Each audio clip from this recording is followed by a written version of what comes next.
We're back again. The wrestling fellas have returned for another week. Close shave this week, though. Close shave this week. But yeah, we are back for another episode. How you doing, mate? Yeah, not bad. I mean, I had a tummy bug for a couple of days. It had to come on one of the most biggest days of Man United's season. Okay. It had to come on it. Like I'm not mentioning a lot of it. I'm just saying it had to come on that day because I was going to it. It had to come on that day. I watched the first half in bed and I went downstairs and watched the other half with my brother. But just I didn't want to be there. I wanted to be in bed, and that says everything when it was that game. What a game, though. But I had a tummy bug. Been throwing up. I won't tell you the other side of it. Been throwing up. Feel a lot better today. Feel more myself. Got a little bit of a headache. Nothing major. But I may have to get up, and you guys won't notice, but I may have to get up and put my fan on at one point and try and figure out if it makes a noise within the thing, just because I keep going warm to cold. So still got that as well. But other than that, I feel a lot better today. Feel more about myself. So how about you? How are you feeling? Yeah, all right, mate. Yeah, I say you ordered. Just funny enough, you mentioned I just have a bit of a headache myself, but I think my sinuses are playing up again. So yeah, but no, I'm good, mate. All good. Been a bit of a busy weekend. Well, a busy week, should we say, since last time we recorded. Obviously, we've had all the shows. So when we're going on the Dynamites, obviously SmackDown, Collision, Raw, NXT, and TNA. I'm going to say Rampage, but we'd never talk about Rampage. Feel like Rampage could be on his way out, but hey, but yeah, a lot of wrestling's gone on this week. Still, we're on that road to WrestleMania now, so we've had a few more matches booked in this week. But what have you got planned for us, mate? What have you got up first? Thought about doing a little bit of just catching up on some news, talking about a few things that popped up, nothing major, and then just going to same as last. I swear I saw a spider just running across my room then. Anyway, sorry. And then I've got some talking points that we'll just talk about. And go from there. But first off, as usual, we'll start off with what t-shirt you wearing, bro? Solo. Is that the hoodie he's wearing for WrestleMania you got on as well? Yeah, he borrowed me today so I could, stretch it out and get it ready for him. Didn't work for him last night on Raw, I'll tell you that right now. He didn't put it down low enough. That's what it is, because he normally comes in like that. Was. Yeah, I got my solo hoodie and t-shirt on. I'm ready to screw over the Rock. Have you come as Solo today? Yeah. Did you not get the memo? It's dressed up as a wrestling day. I would have put my kilt on. I come as Drew. Funny enough, I've got joggers on as well. So normally when he's wearing his hoodie, he's got his joggers on too. Smooth. You need your hand taped now. Yeah. Bad attitude. But no, I've got a Solo shirt on today. Yeah, I've got my Drew one on. Pedal to the metal, the one I got after we came home from Clash. And I didn't like the Drew shirts there. I like his new one, Savior of WrestleMania. So I think I might have to get that one when it comes on the Euro shop. If it ever does. But speaking of Euro shop, powered by Fanatics. Is that how they say it? Don't know. They have dropped some new merch if you're interested in buying some merch for WrestleMania season, or just for the people you love in your life, or just for yourself. Just like me and Matt, like wearing wrestling t-shirts, and you just like putting yourself into debt, stuff like that. If you click the link in the description below, in the description below, takes you to the Euro shop, and it helps us out. Because whatever you spend, we get some money back off them, and it goes into the pod, so we can put more stuff out there for you. But they have put some new stuff for this one.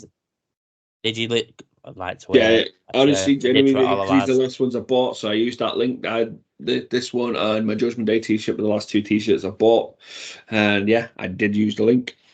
What was my last one? I think it was Logan Paul. No, it weren't. Can't remember. I lose track of your fucking t-shirts. Charlotte Flair. I think it was the Charlotte Flair one. Ask Klarna. It's gotta be. I can't because they won't let me. So they've it was Austin 316 Day the other day, so they released a load of Stone Cold merch, including some boxes. So if you want to impress that one that you love, get yourself some Skull Free Austin 316 boxes. They've also released Hogan versus Andre, WrestleMania 3 boxes. If you want to impress the loved one, get yourself down there. Be the only giant in my pants. I'll ask the missus about that later. They've also released WrestleMania inspired championship belts. Yeah, pricey. If you've not seen them, they've released one for each era. So they've got the Winged Eagle with all the Golden Era WrestleManias on. Then they've got the Attitude Era version up to WrestleMania 18, 19, 20. Somewhere around there, because then the spinner came out. Then it's the spinner belt, and then it's the recent one. They're very pricey. They're £700 each. The only one I like is the Golden Era one. I don't like any of the others. I've seen them up close on TikTok when people have done unpackaging and stuff. The Golden Era one looks really nice. The rest just don't look nice at all. But that's just my point of view. No, I'm not. I've looked at myself. I'm not a big fan of them. Even now and then when you do the superstar ones, they're normally all right, but them ones just not for me. Yeah, there's some of the superstar. There's questionable ones with the some of the superstar ones. They've had some good ones. The Uso ones is good. That never came out over here, I think. The Eddie Guerrero and Mick Foley one was good. I like that. Yeah. Triple H's I didn't like. Mick Foley's was even better because it came in a Mr. Socko. Yeah, it did. That was sick. Orton's was good. Ric Flair's was all decent. right, but it fucking well expensive. They all are. I want Edges in a Continental title one, but I just haven't got the money for it. If I had Klarna, I probably would have. They've also released Rey Mysterio masks, WCW Halloween Havoc. Yeah, I seen that. I did. Then they released 2 more that are just random.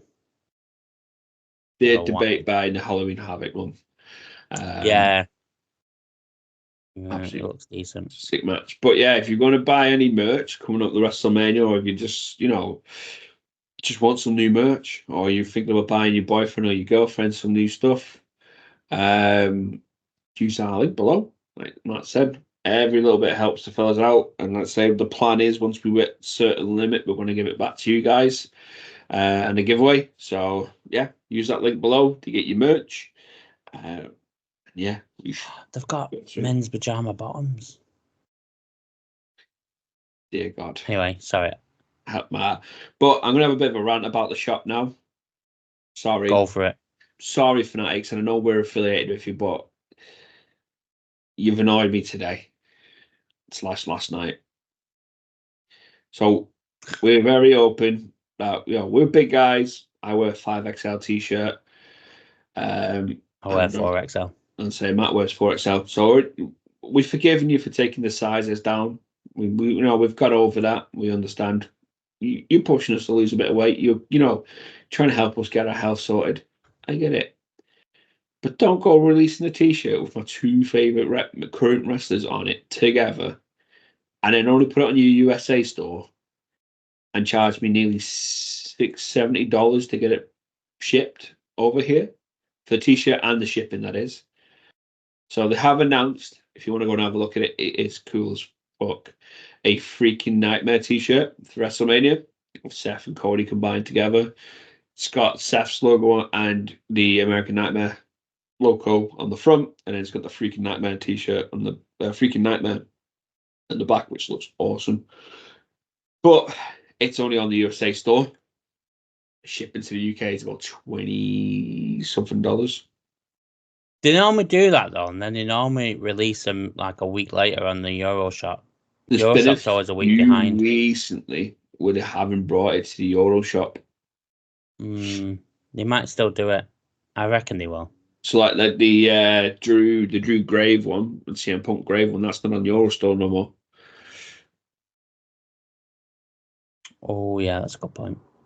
So they put them on, and sometimes they put them on, take them off, or sometimes they don't put them on. And then when you go on them as well, they're always out of stock. These sort of t-shirts. It's an event shirt. They label it on the American store, so it is only going to be for Mania. So yeah, like it works out about 60 something quid to get it brought here. Obviously for the product, and it's highly frustrating. Highly frustrating. So yeah, Fanatics, if you are watching, sort it out. Put 5XL back on, and put all your shirts you release in America. Put them on over here. I do understand that some hoodies and jackets and stuff that you've got in the American store that they're made by companies over there and they don't ship over here. That's fine. But your products, put them on. Absolutely. If it's Fanatics, then go back, get rid of Fanatics and run your own shop. Also, got another issue that I'm going to pull up now. I was just looking to see if they put anything on Dom's stuff on. They've took the Judgment Day stuff off. If you wanted to look at, but all of Judgment Day, they've took it all off. I've had to search for it, and it's in Rhea Ripley's. So they took off anything to do with Damien and Finn for Judgment Day. Very little birdie though that Dom might be leaving that stable. Well, he can't, so that's not true. Let's move on because I don't want to cry. To align with another a recently returned Latin wrestler, a Latino wrestler. Oh, that is. I won't mind that actually. And they're going to take down. They're going to be the demise of Judgment Day. No, they can't do that. Don't want to do that. I like Judgment Day. Let's talk some AEW news, shall we? As you mentioned, Mercedes Mone has debuted in AEW. Debuted literally 2 days after we did a day after we did our pod. No secret. We all know it was her. I know that I was like, it still could be WWE. Reality, literally last week you literally said. No, I still have a little feeling it could be. I'm just one of those that's optimistic and like to think everything. You know me. I always think everything. Until it's actually happened. Yes. Up WWE. Screw Tony Khan. No, it's... Anyway. So she has debuted. Now, she said the same thing as everybody else has said when they go into AEW. There's a lot more creativity. There's a lot more leniency with creative than there is in WWE. We all know that anyway. WWE have always been, we do creativity. You put your input. We don't like it. We go with what we do.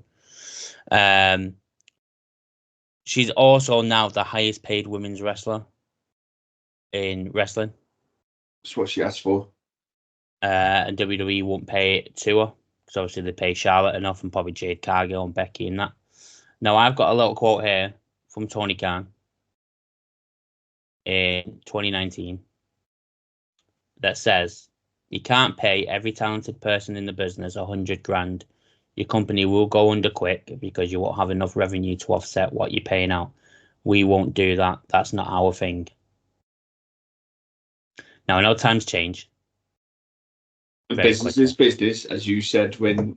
Business is business. Now, that's not what I'm getting at. What I'm saying is,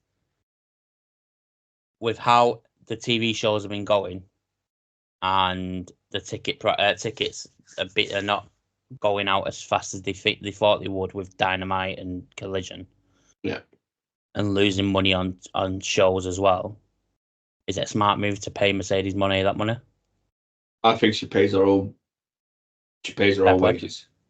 I think you think about merch. You think about artists going to hit seats to see some dream matches. I think she pays herself eventually, but also I reckon they'll have some sort of deal where she'll be making appearances in New Japan and they'll be contributing against her wages as well and independent shows. So I think he's business wise. I think like we were back when we talking about Punk for business wise. I think Tony Khan putting that money out for her it'll pay itself. Yeah, no, I agree with that. No, that's not what I'm saying. What I'm saying is, obviously, I know times change and stuff, and WWE have always paid higher for the press. It's like, sorry to bring it back to football, soccer, but it's like United overpaying for players. It's Man United tax, it's WWE tax. It's what happens. They overpay for that person. AEW now starting to, because WWE could have easily said, yeah, okay, we're paying you whatever. I don't know what Charlotte Flair's getting paid, whatever above Charlotte Flair, and they should have gone, yeah, coming back, happy days. But they obviously didn't. I think so. Tony Khan's had to push the boat out and push the bank out to go and get her. I agree, it's good business. Like I said with Punk, with WWE, it puts money in there, it puts seats, it puts asses on seats. It's to get everyone in. But with how Tony Khan books the women's division, I think the women's division needs a massive overhaul. Like they need a women's revolution. Absolutely, they need their own women's revolution. The women need more time. They need to stop booking the wrong stars to pick up titles. So no one come at me. I don't have any problems with any of the. I like all the female wrestlers there. I don't. It's not one I don't dislike or anything, but booking the likes of Rio constantly to win titles, and Shida winning titles, then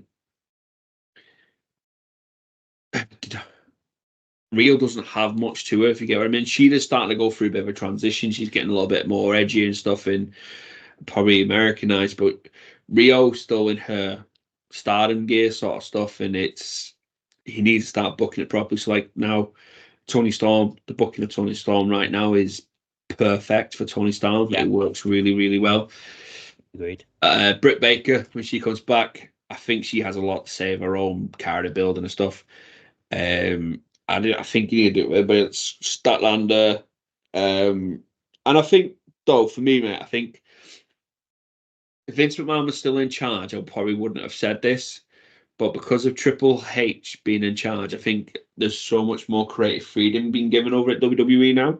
Agreed. That the free agency is now going to become a bidding system. Who, depending who they are, it's going to be what they can be paid or what they're going to be offered. I don't think creative freedom is the answer no more, because I think Triple H is a lot more open to creative freedom. I think it's going to come down to who's going to pay what schedules you're offering more now. It's going to get into the nitty gritty of, how am I going to benefit? So we'll take Will Osprey for an example. I don't know the ins and outs. We don't work in that sort of world, but I believe that Will Osprey's got a sort of contract where he does a run of shows, pay-per-views and stuff, and then gets a lot of time off back home to spend time with his wife and stepson. Yeah, like Pac. He's got a Pac deal. And obviously that's going to suit some of the foreign wrestlers as such. And then obviously AEW are going to offer that. I don't know if WWE at some point would offer that. Is that why Will Ospreay picked AEW? Probably, because he's got a little bit more freedom to do what he wants to do and obviously come back home. And he's very open. He doesn't like America. It's just too big for him. But then obviously WWE on the other side is, well, create freedom, but you're going to be, on WrestleMania, you're going to do this, you're going to do that. I do think with this era we're going into, it's going to be the big money era where they're going to be getting paid big cash and like bumper deals where I know he's injured, but like Punk's contract's probably going to be limited appearances. The Roman Reigns contract, probably the best way to describe it. Limited appearances, because that's what they want to do with Edge. They want to keep it as like a surprise or, an spectacle for you to tune in. Yeah. And I think they're going to do that now with big stars, everybody in the books they get. So, hypothetically speaking, if Kenny Omega signed for WWE tomorrow, I reckon he would be kept on a limited appearances for a long time to make people tune in. The Rock, right now. And that's a prime example. Yeah. Rock gets announced 2 weeks. He's going to be in a show 2 weeks' time. The preempting a 2 week show. So it's, yeah, I think it's good business for him. I think he spent the money on the right person as well, because he could have bought Goldberg. He was on the verge of buying Goldberg. Something inside me, I'm still expecting Goldberg's music. Yeah, I'm still expecting to show up somewhere down the line. And then this conversation will be a lot different.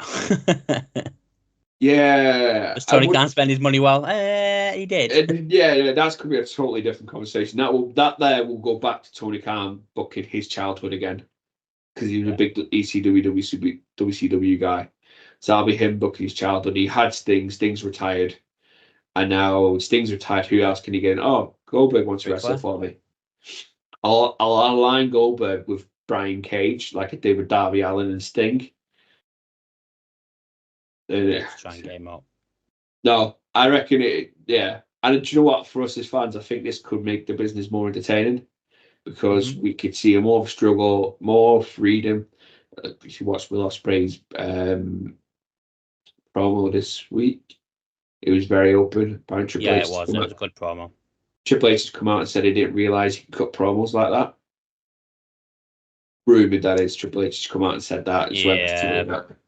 That was where I was going next. So apparently, Triple H has turned around and said, those people who know Triple H apparently said that he didn't realise how much of pull power he has. He thought he was a good worker and that was it. Didn't realise he was good at promos. He was good all around, and that's the reason why he didn't pay the big money for him, because he didn't realise he was that kind of person, that kind of wrestler. So he just had to go on YouTube, mate, and put in Will Ospreay and watch some of the fucking matches. I know, you'd think he would have, wouldn't you? You would have had someone there. Or even going to get that Will Ospreay. Go ask Ricochet. Ricochet's going to fucking sing his fucking name. The matches they put on in their history, mate, are absolutely in Japan are outstanding. He worked with Big Vader in the UK, and it's I read that the other day that he didn't realise he was on. I'm not going to say the total package, but almost the total package. Let's face it, he might as well will be the total package, isn't he? Let's face it. He's got everything. If AEW book him right, mate, he could be AEW's answer to Cody Rhodes. And that's big saying, considering how big of a very big say, considering how what I'm saying, big Cody is. He has to be booked absolutely perfect. Yeah, but so as usual, sit on the fence, look at both sides. Yeah. Can he be being in AEW? Because we know how big WWE is, and that's why Cody's so big he is, because the WWE brand helps him push out from that umbrella of indie scene wrestling in the United States. Now, we know Will Ospreay obviously wrestled in Japan, he's wrestled in the UK, he's wrestled all over the world, and he's well known. But to take that extra step, do you not need to be on WrestleMania? Do you not need to be at Royal Rumble facing Roman Reigns kind of thing, or Seth Rollins? I do think eventually that he does, but right now, while there's an option, I don't think he does. I think his age is on his side. Mm-hmm. I think you just mentioned it there. I think what Will Ospreay is going to bring to AEW is more eyes. So there's going to be people that watch WWE in the UK, for example, but they go to indie shows and have seen Will Ospreay perform in indie shows. Yeah. So now they're going to go, well, hang on a minute, where's Will Ospreay? Well, Will Ospreay's going to make an appearance, but on the poster it's going to be AEW's Will Ospreay. Or what's AEW? Or is that show that's on ITV I don't watch? Well, I'm going to have to watch it now. Will's on it. So it's going to bring more eyes on from the UK. I can see it bringing more eyes on from the Japan, but I feel like they've already got a break in there with working with him on the Forbidden Door and stuff. I think the key to this is not what Will Ospreay's bringing. It's what Tony Khan brings for him. I think like Tony Khan, and if he has a booking team, if they don't book him perfect, they've got another Jay Wyatt in the hand. Yeah. But if they, JY, Juice Robinson, Hangman at the moment, are they going to get to a point where they're not going to know what to do with him? But if they book him right, and it's got to be to a T, we could potentially see AEW's answer to Cody Rhodes. Do you know what? I'm going to put a disclaimer on that. I don't think he'd be that big, but he could be there, Cody Rhodes, just like Goldberg was their answer to WCW's answer to Stone Cold, sort of thing. Stinger was the answer to Taker. You know, that equivalent, not as massive. Yeah. I'm not sitting here. No, I know what you mean. I'm going to go in the comments like, hey, Cody Rhodes is upset. Yeah, look, go back and watch the videos. I'm a Cody guy. I'm a Cody crybaby. Absolutely. But I think Will could be. And I think the key to Will's booking, don't put a title on his waist until August. Yeah, All In. All In. Have him win that world title at All In. And not drop it 2 weeks later. There's some Japanese guy that comes in. I'll give it to and then this is no offense to him. I'll give it to Eddie Kingston because he's got other titles, and just give him every title going. Last thing on AEW is Tony Khan still blames Jack Perry for costing him CM Punk to work. This is 100% bona fide a work now. I read something just before I came on the call with you today about it, and how he's really angry about him turning up in New Japan. He's not been fired enough to fucking work. Well, no, so this has nothing to do with New Japan. So this is from Dave Meltzer, and we know Dave Meltzer loves AEW and he loves Tony Khan. So he said he's not been fired. He's absolutely not been fired, but they're not using him at the moment. Essentially, Tony's really mad at him because he cost him CM Punk. He's getting the blame. He probably should have been suspended for a month or two. Where we at now, 7 months. 7 months, it's ridiculous. The punishment doesn't fit the crime at this point. Or maybe it does.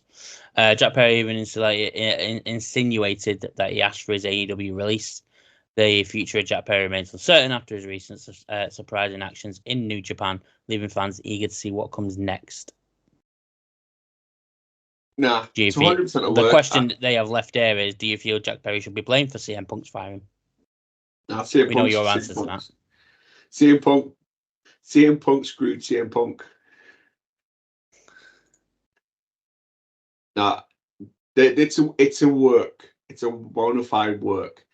Because if it was that bad, and he was, and if it wasn't a work, send them to New Japan to build up this scapegoat character and stuff like that, he wouldn't be wrestling. Tony Khan would pull him. New Japan would have to, he's under contract, he'd have to ask permission from his boss to go perform in New Japan. It's a full-on work. So Bully Ray, I think it was on Busted Up Radio, it said that the way they should book it is perfect. Haven't worked New Japan for a little while, and it's the way it's playing out. Haven't worked New Japan, pulling out all the content. His promos all being about Tony Khan, but not actually meant Tony Khan. Show up at AEW, refuse to wrestle, slap cut Tony Khan. Literally let Tony Khan get a bit physical, get slapped. Work somebody up to come up and save. Stand up to Jack Perry for Tony Khan. So whoever, or even if they really want to, when he returns and he's done with the Undisputed Kingdom, have MJF defend Tony Khan and then work that into it. It's a whole 100% work. And this is, like you said, get rid of the dirt sheets. This is the dirt sheets you've been on the storyline. Stir in the pot. What's new? Moving on to the WWE, and Asuka has got injured. Now, the women's tag team titles are normally defended every year at WrestleMania, whether it's some kind of tag team gauntlet match or something like that, or fatal four-way. It looks like they won't be. Asuka got pulled from all house shows as she hurt her knee. We're told that Asuka was pulled from the weekend live events out of a caution, so that medical test could be done to confirm whether it was something Asuka could work through, whether she had a larger injury. So it looks like Asuka could have an injury, could be out of WrestleMania. We don't know. Hopefully she's not. I did want some kind of fatal 4-way match for the women's tag team title or something like we normally get, because I kind of like seeing Chelsea Green at WrestleMania, because she'd be there with Piper Niven, wouldn't she? I don't know, sorry to steal, but I think Raquel Rodriguez has been taken off active roster. That was another one I was about to bring in. Raquel Rodriguez has been pulled from the active roster because of what's going on with her. We know that she's been having issues with her skin. She's got undergoing medical. There is something called. What it's called. Yeah, I've got the name. I have. Give me a second.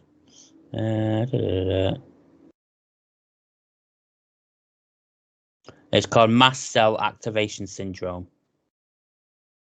MCAS.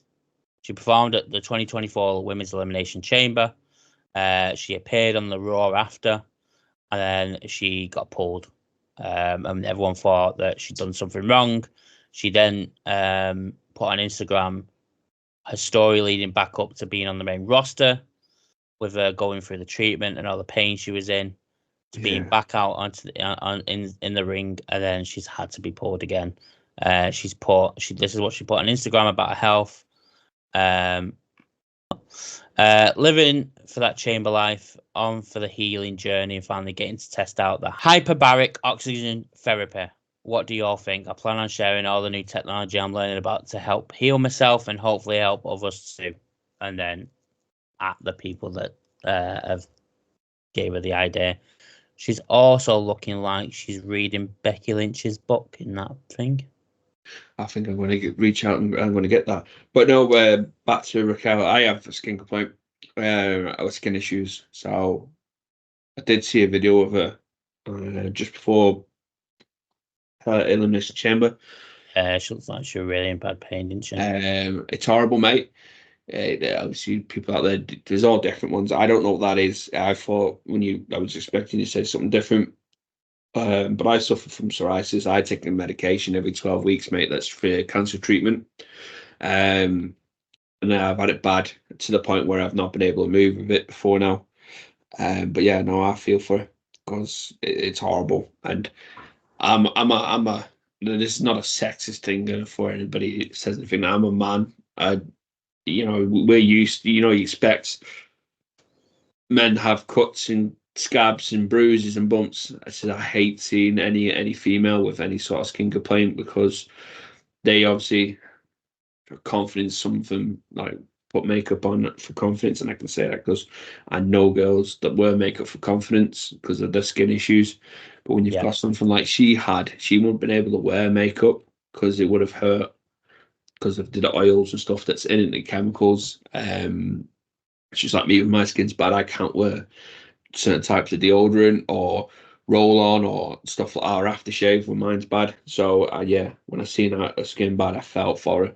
And I hope they get it under control for her really quick because she's a decent wrestler. We need her back.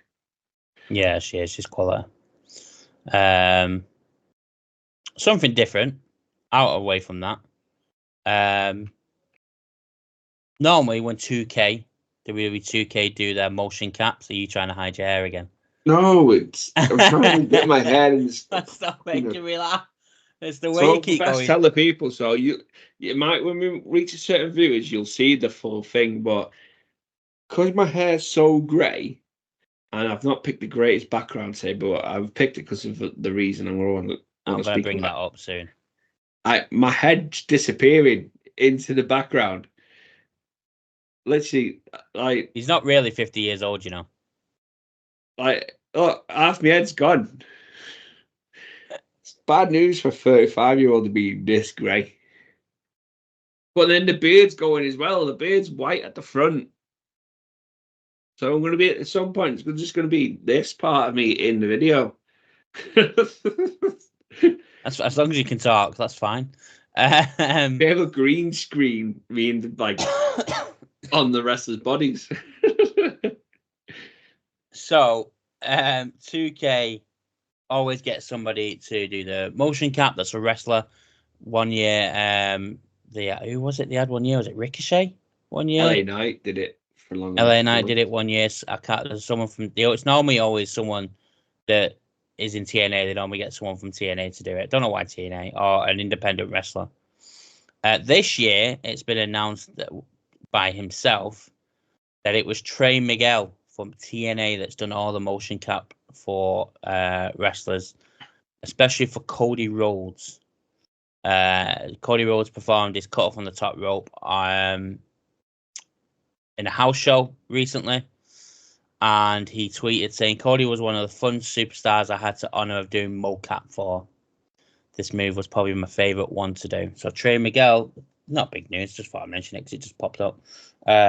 Was the one that did all the mocap for the WWE 2K24 game. There is a lot more. Now you've said that, there's so many more, like, especially with Jey Uso being a solo, but there's so many more top rope springboard style moves on this one. Yeah. If you pick the right ones. So that'll explain why. Have you done the super finishes yet? I did one on the Wrestlemania mode. I did the Deathlock with Taker. Oh, I didn't know Taker had a Deathlock. Oh, yes, I did know. Yeah, I did. Yeah, I've done Cody Rhodes. I've done It's free. I haven't seen anything about them until I did the Taker one when you've got to save the Now did I. So my mate. I think you've met him once when we were at Clash. Not Tomo, the other one. Oh, yeah. Shout out to Tomo. Every video. Gotta be done. Cody Rhodes has free. Of course he has free. He has the free crossroads that he does. All right, yeah. In a row. That's my Creative Pros signature. Roman has his punch and then spear set up, which you could do without it, but it's better if you do it all free. Sheamus has got one.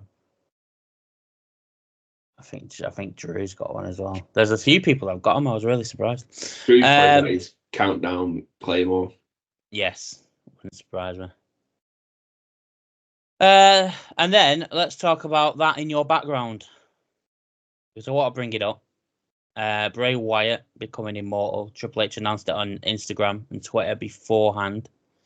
And then it got announced again on Raw that there would be a documentary on Bray Wyatt. It's a Peacock original, apparently. If you're in the UK, Peacock means nothing to us. Yeah, it's going to be a legal stream again. Sorry. I don't know. I'm to doing legal streams, but we don't get these documentaries, and this is not one I'm missing. No, same. We'll find it and we'll watch it. I want to talk about him in general, mate, because I'm a bit miffed. Yeah, so this is where I was going with it. It's probably the same thing I was going to talk to you about. Is it to do with the Hall of Fame? Yeah. Right. So, if people are not aware, apparently the class that's been announced now is the class for 2024. I think it's 2025 then. For 2024. However, there is still ifs, buts, and maybes on whether Bray Wyatt will be in. Triple H is still like that. If you can see me, and it's a bit like that, whether they want to put him in or not, whether it's too early. Or too late. There's people on Twitter saying maybe it's still too raw for the family and they don't want him in there just yet. Don't know. I know. Whether WWE feel like he needs to be in a whole class of his own and do it next year, kind of thing. I thought it makes sense if they've got his family in it to do it with him and put him in. Bo's doing this documentary. So Bo's the voice of this documentary. I seen the clip of it yesterday.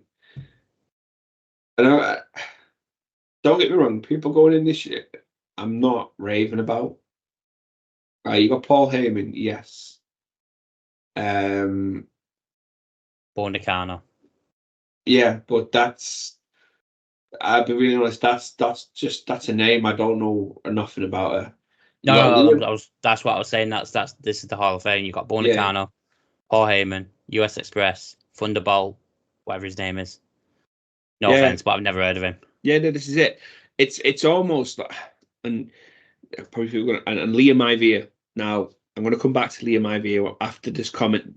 Please leave Liam Ivia out of what I'm about to say. Now this is not included.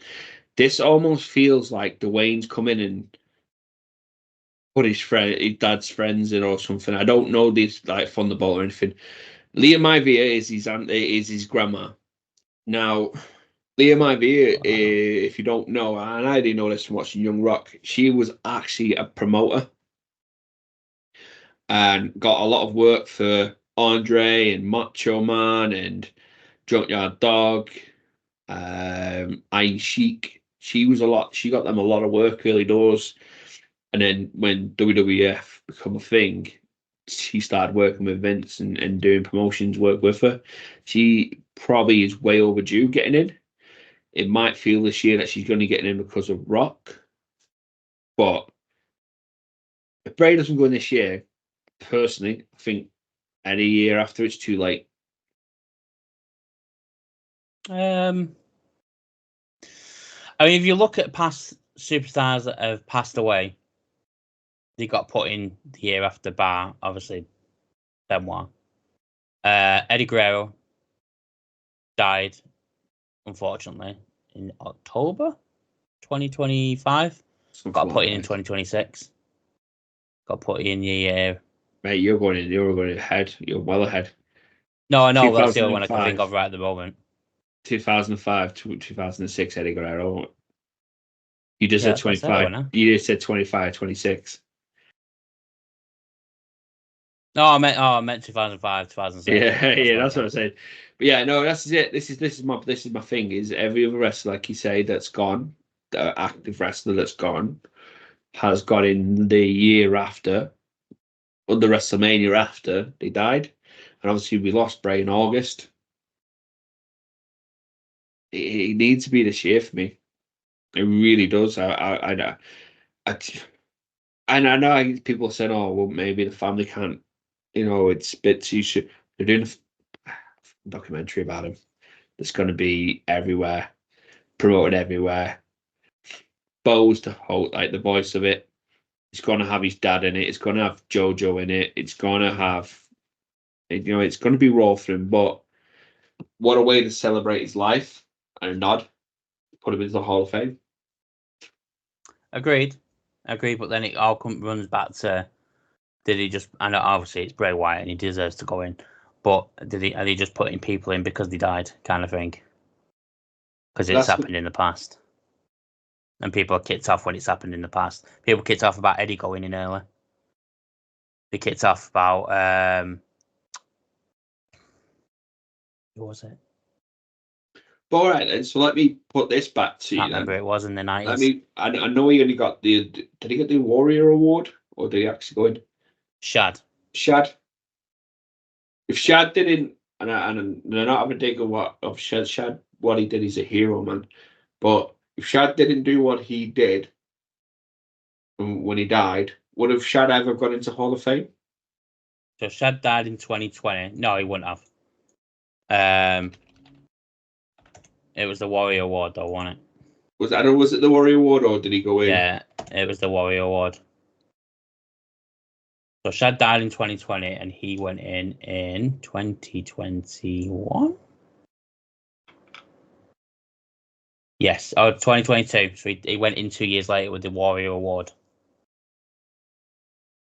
That year, it was headlined by Taker. But you look at every year. All I'm saying is, you look at every year. You've got one massive headliner. Rey Mysterio was 2023. 2022 was Taker. 2021 was Kane. And that's the year they did the two at the same time, didn't they? Because of 2020 wasn't even a thing. NWO was the year before. DX was the year before after. Goldberg was the year before. Then Kurt Angle. Then Sting. So you always have that one massive person. Now, at the moment, this year's is Paul Heyman is the massive one. Not taking anything away from any of the people in that's going in. US Express, I've looked him up, won multiple tag team championships around the world. Thunderbolt Patterson, just looked him up. He's won multiple tag team championships in all different promotions, from AWA to WCCW to NWA, but to Memphis to everywhere. Bo Nakano, for me, I know why she's going in, legendary Japanese wrestler, but she won the WWF Women's Championship once, won numerous All Japan Women's Pro Wrestling Championships, but Victoria, Michelle McCool, Mickey James. Just to All name right, a so few. let And me if put it anyone on this knows way. me. Let's put it on this way, because I know what your WrestleMania weekend's like, how you work and how you do it all. And I know you probably will still watch it, but on all honesty, if you minus Paul Heyman off that list, because I'm going to tune in to watch Paul Heyman's speech, because that's going to be entertaining on its own. Take Paul Heyman out of that list. That was your Hall of Fame. Would you be bothered about watching Hall of Fame ceremony this year? Honestly, No, I'd wait till the end. I'd probably sleep until the last hour and a half, and then wake up and watch Paul Heyman's. yeah, that's all. I'll be really honest. All I'm going to do is I'll put the Hall of Fame on, and I will probably, and I mean this out of respect, I'll probably skip to Liam Ivia and then Paul Heyman. Liam Ivia's not going in. Cheers. She's not here. Rock's grandmother's going. This is what was on Raw last night. Paul Heyman, Bo Nakano, Thunderbolt Patterson, US Express, Muhammad Ali was on Raw last night.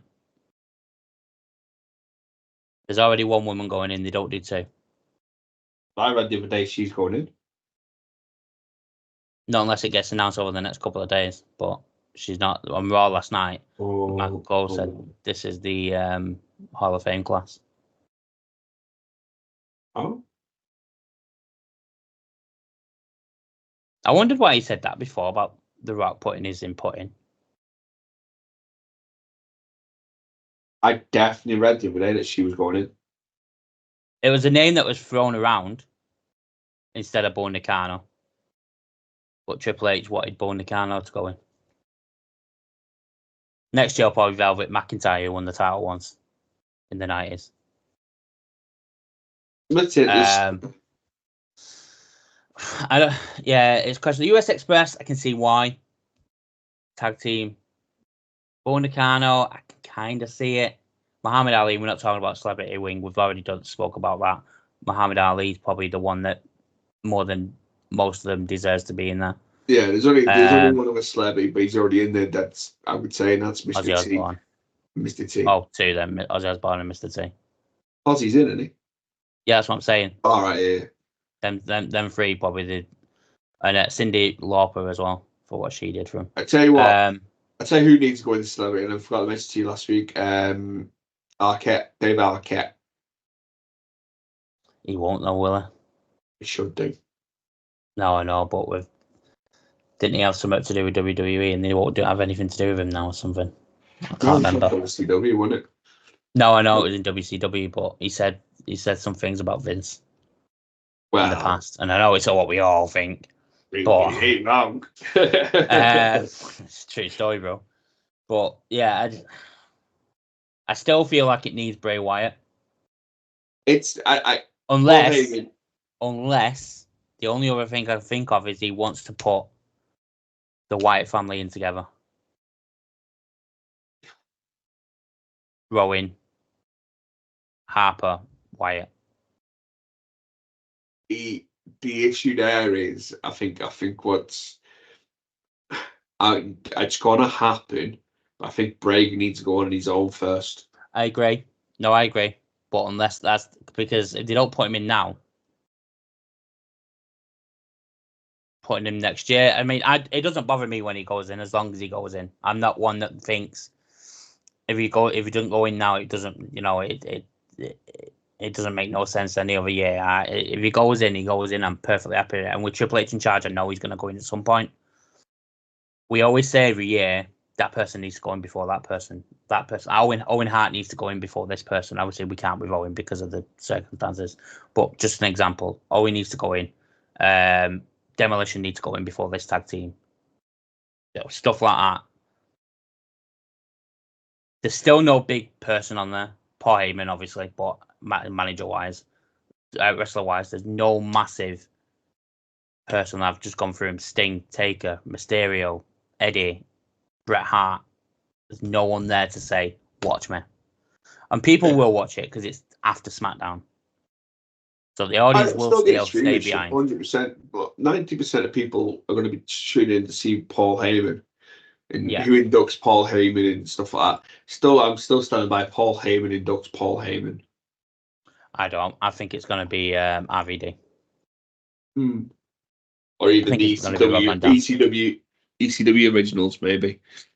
Yeah, or CM Punk. I think it's going to be one or the other. Unfortunately. But yeah, no, I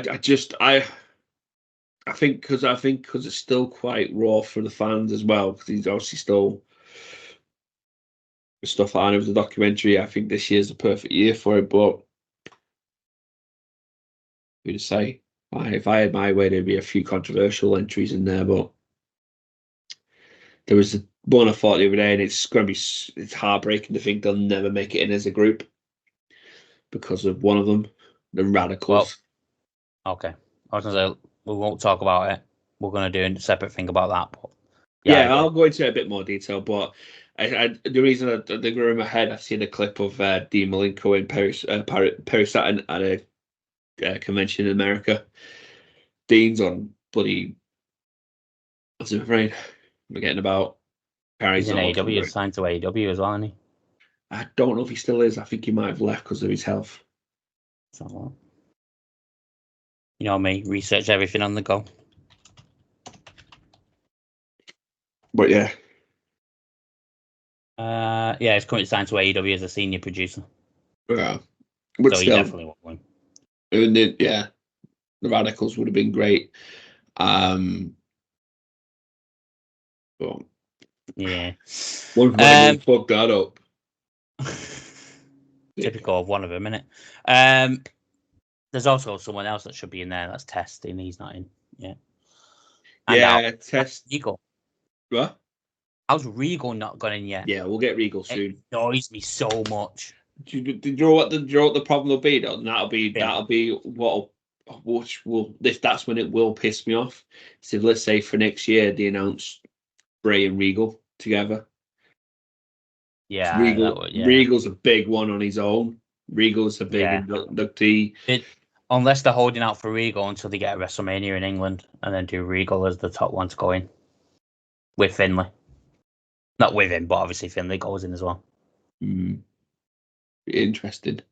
That'd be cool. But yeah, there's other little bits of news. AJ Styles talks about Sting retiring, how he's glad he's done it on his own terms. Just remind me, did you see the thing with Taker this week? And it really annoyed me. Really, that annoyed me, but the inner child of me is like, fuck. Someone asked him about if he ever fancied facing Sting. Oh no, what would get him out of retirement? One more match. Oh yes, I've got it here. And he said if it would have been the face Sting, apart from he's gonna retire. Tig says I've just got some new knees and he's decided to retire. Make it happen. Well, so yeah, in the 6 Feet Under podcast, Taker has talked about a load of things, especially talked about Sting and the match that never happened. He said the Sting match would have been good, but it would have not lived up to the expectations. People were thinking Taker 2007-8 versus Sting. I can say when he got into WWE, I was on my backside. I was in no fit state. Do you know the WrestleMania where it was WrestleMania 35 was Sting was there? Took on Triple H. 31. That should have never have been Triple H. That's the one that's the WrestleMania he's talking about. That's what he said. He shouldn't be. Yeah, but he shouldn't have done it. They should have cashed in. Yeah, I am in it anyway, but they should have cashed in on it. That one. That should have been the face of WWE. Yeah, I get it. I get why. I just with the way Taker was, the match with Bray Wyatt wasn't great. No, it was okay. It weren't great. He's apologized to Bray Wyatt numerous times after it. But you could have still done the DX NWO stuff with them as well. Well, it would have been better to do the ministry, wouldn't it? That would have been better. Seeing Bradshaw, Farouk, Gangrel, Edge, Christian, Midian, naked Midian. Oh, made me laugh, honestly. And then last thing I want to talk about, really, before we just talk about any random old shit, is The Rock. Now, you know, it was a big draw. If you watch SmackDown, then he came out to his, he started off with his normal music, and then it sombered into his Hollywood Rock, which I absolutely popped for in bed when I was watching it. Apparently, everyone is upset backstage that he gets to use swear words and other people don't. And then Cody Rhodes shut that up this week on Raw with his promo by calling saying Rick had little dick syndrome. Yes, which I thought was quite good. And a way to shut up the dirt sheets. I knew we were getting a gritty, hard promo this week from Cody just by what he was wearing. Yeah. It was in his black suit. So I knew the last time I seen him in a black suit is when he cut the promo on Mr. Brody Lee, Luke Harper, when they were doing the dog collar match back in AEW.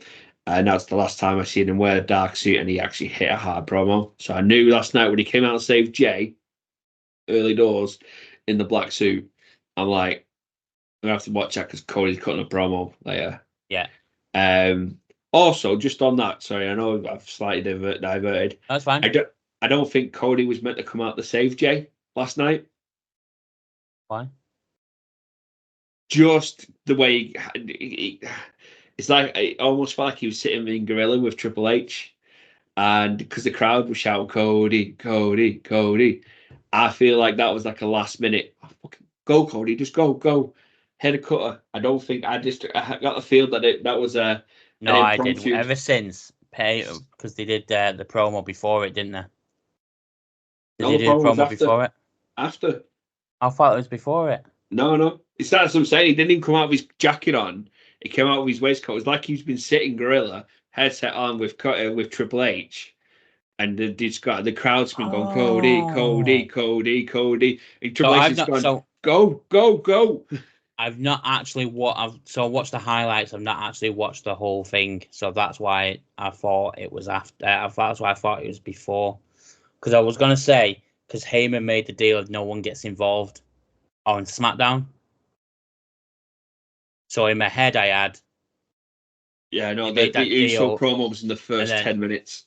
Because I remember looking and clocking my phone. It was 10 past 12. No, that was all. That's the way it's the bloodline. Try and get Raw up later on, mate, and watch it. You'll probably see it. It literally he doesn't have he normally comes out with his suit jacket on and cuts. No, I know. I watched. That's what the highlight was. So it's the highlight started when they were talking, and then as they beat him down, he ran out. But with the whole story with the bloodline and the way it's going, why would it not be? He's been saving Jay, and he's mentioned Jay. He also mentioned Cody in the promo. He said you won the tag team titles with Cody Rhodes. Yeah, it just felt it's just the way Cody came out, the way he dressed. It just felt like a very impromptu. Not don't get me wrong, very very good impromptu save by Cody. If it worked perfectly. It just like I say, no one comes out with suit jacket on and hits it. I just didn't want to run down and get all sweaty in his full suit. I'm always impressed that he can do that Cody cutter in a full suit and trousers. In his shoes. I could barely bend over in a pair of trousers. In it. Tell me about it. Let's just talk about any old shit, mate. DIY are going to WrestleMania. Happy days. Well, that's always good. In it. Happy days. So awesome truth, Dom. Well, so on SmackDown, I thought One Catch Republic and Legado del Fantasma qualified. No, they're having like a mini tournament to qualify. So I got so confused when Michael Cole said there's still 2 more teams to be announced, and I'm like, I've got the full card here, Michael. I don't think they have. I wrote them down, mate. I follow it as it goes and put them down. Obviously, I got that wrong and I didn't catch the right thing. So at the moment, then, we've got New Day. Yeah. Expected. Now, I kind of want New Day to win, so Big E comes back. Miz and Truth, DIY, and then obviously Judgment Day, and we've still got 2 tag teams, so I'm going to take them out there. Awesome. But what a tag team match, though, by New Catch Republic and Pretty Deadly. Did you watch it? I said Oh to no, you you before, turned it mate, off, didn't I you? turned SmackDown off, so Quality it was. It was really good, to be fair to them. It was mint. Match of the night. It went it for me. SmackDown coming out with The Rock doing his promo early doors, like right at the opening. It started here, so the hype from SmackDown was already rocketing, and it dropped very, very quick. And that's no offense to any of the matches. The matches were probably great, but because you started here and you're buzzing at the stuff that Rock's doing another Rock concert, and then you go in, I couldn't even tell you what followed up after The Rock now. But it was going from here to here. Versus Pretty Deadly. Yeah. I didn't even know how to say. I couldn't tell you where I got to. I just got, I'm not. I can't go any further. I just turned it off. No, it was good. It was good SmackDown for matches. Newcastle Republic, Pretty Deadly were decent.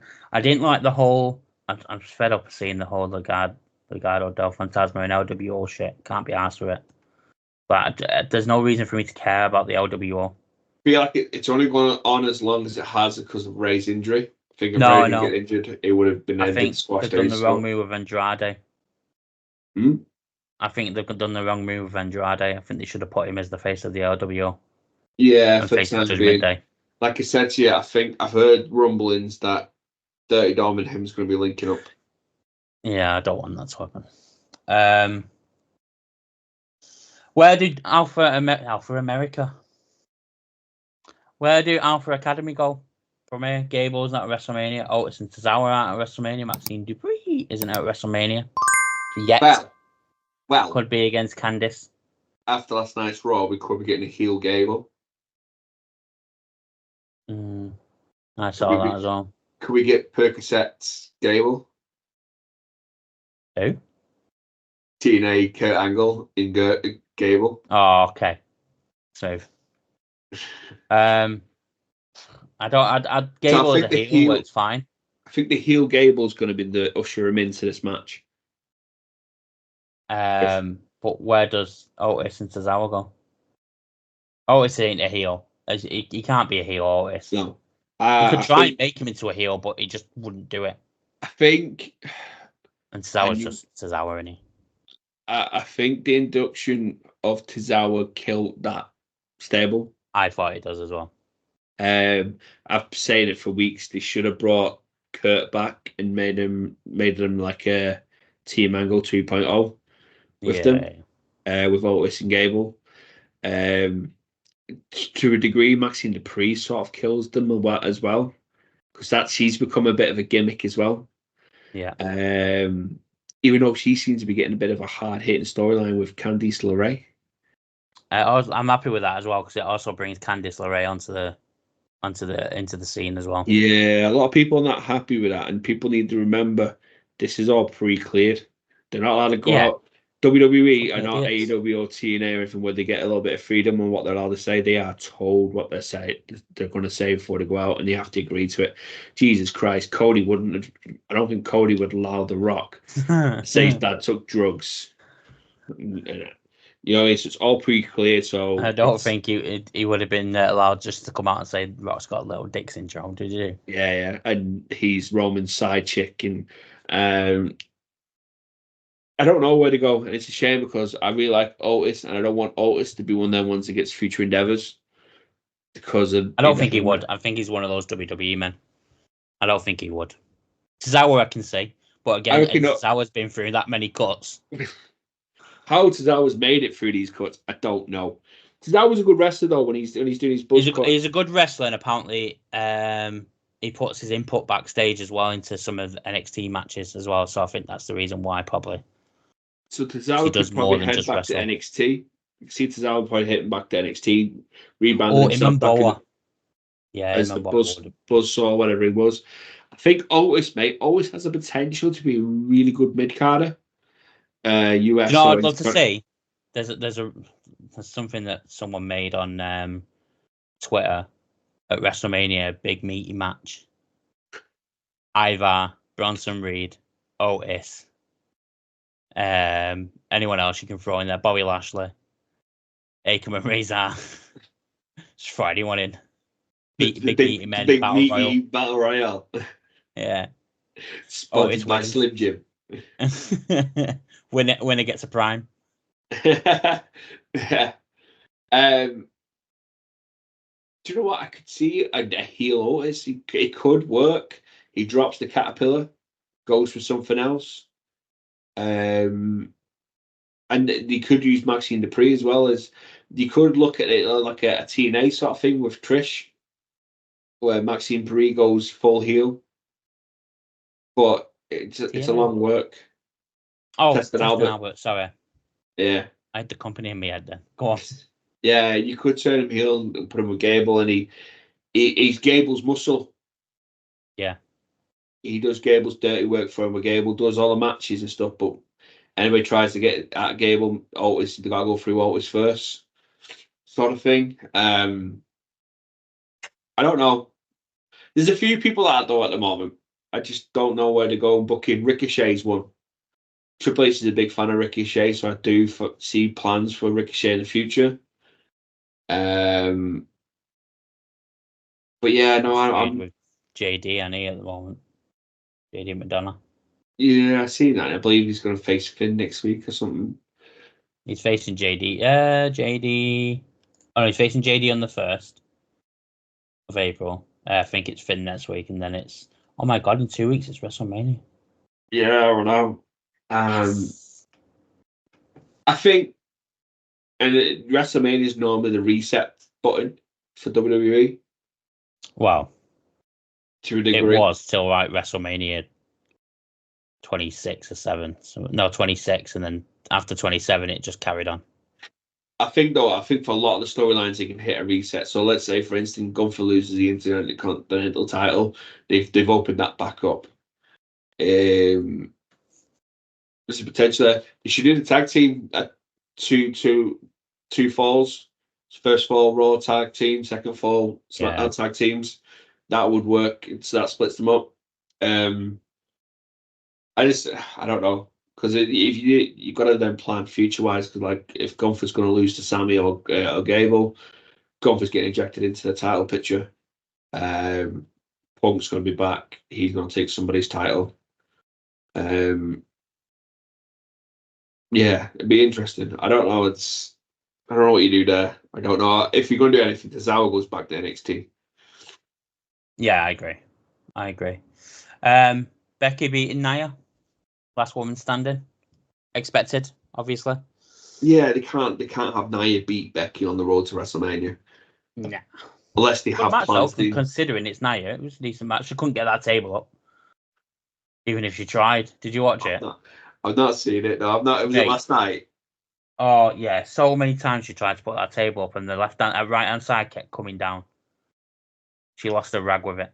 No. No. Unless they were planning to inject Nia into that match, which I really don't. I don't want them to inject nobody into that match. If they do that, they've got to put Liv Morgan into it. Then if they're going to do that, but it kills the whole build up they've done on it with being Rhea's never faced Becky and all that. But what does Liv Morgan do? She's still involved because she's turned around to Becky on Raw and said, "I won't get involved in your match tonight." What does she do? I think if Rhea's going to drop the title, maybe have Liv cost her it. Yeah, potentially. I would have said if Raquel was okay, then it could have been 2 tag team partners going at it. Yeah. Because and have Raquel cost Liv in the Elimination Chamber and pin her or something like that, or Liv pin Raquel kind of thing. But, yeah, I say if Rhea's going to drop it, maybe do that. Have Liv, because then that injects Liv into 2 storylines. So you got obviously the follow up with Rhea going after Liv, costing her, and then Liv then going, "Well, you only won your title to Becky because of me," and then it puts Liv back in the title shot with Becky. I wonder if we'll get Andre in a Giant match this year. And we always do on SmackDown. One. No, we won't get the women's. They took that out after what happened with Moolah. Yeah, but no, they still did it that year. They just dropped the name. Yeah, they did. Yeah. So there's a potential we could do that to put some of the talent. It looks like a vagina, though, didn't it? Let's face it. Yes, it did. Yes. I don't know, mate. It's going to be interesting. The cards starting to look pretty stacked. It's starting to get very full. Well, apparently they've got night 1 and night 2 all locked in now. Let's see. It says it here. Let's see if it actually splits it up and tells us on what night they're thinking.